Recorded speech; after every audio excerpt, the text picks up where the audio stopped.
মার্কিন যুক্তরাষ্ট্র বাংলাদেশি পণ্যের উপর যে শুল্ক আরোপ করেছে সেই বিষয়টি নিয়ে আমরা একটু আলোচনা করতে চাই। আজকে আমরা এই বিষয়টির সুবিধা অসুবিধার দিকগুলো তুলে ধরব।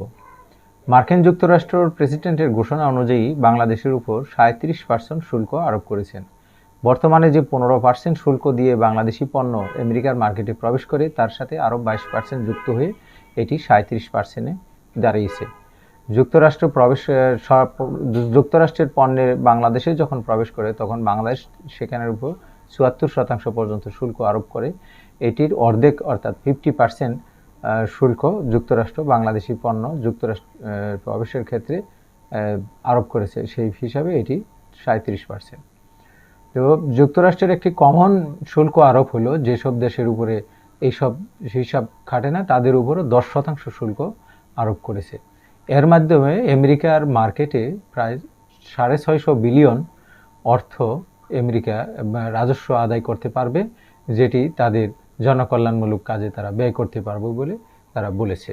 তো এর মাধ্যমে আমেরিকার প্রেসিডেন্ট বলছেন যে এটা আমেরিকা একটি স্বাধীনতা অর্জন করতেছে এবং আমেরিকা তার অর্থনীতির ক্ষেত্রে বাণিজ্যের ক্ষেত্রে একটা নতুন হিসাব নিকাশ করবে। তো এইগুলোর মাধ্যমে পৃথিবীতে নতুন ধরনের বাণিজ্য যুদ্ধও শুরু হচ্ছে বলে অর্থনীতিবিদ এবং বাণিজ্য বিশেষজ্ঞরা আভাস দিয়েছেন। তো এর মধ্যে দিয়ে আমরা একটি বিষয় যেটি দেখতে পাচ্ছি যে যুক্তরাষ্ট্রে বাংলাদেশের অন্যতম রপ্তানি গন্তব্য।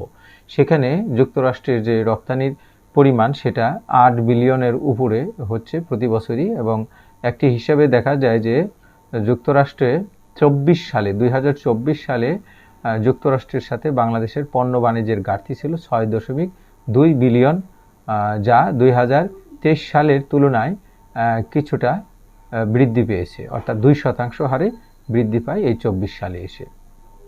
তো যদি আমরা 2024 সালের আমদানি ও রপ্তানির ডেটাকে বিবেচনায় নিয়ে হিসাব করি তাহলে দেখা যায় 8.4 বিলিয়ন ডলারের বিপরীতে বর্তমান হারে অর্থাৎ 37% টেরিফ ধরলে প্রায় 3.11 বিলিয়ন ডলার টেরিফ যুক্তরাষ্ট্র বাংলাদেশি পণ্য থেকে আদায় করতে পারবে।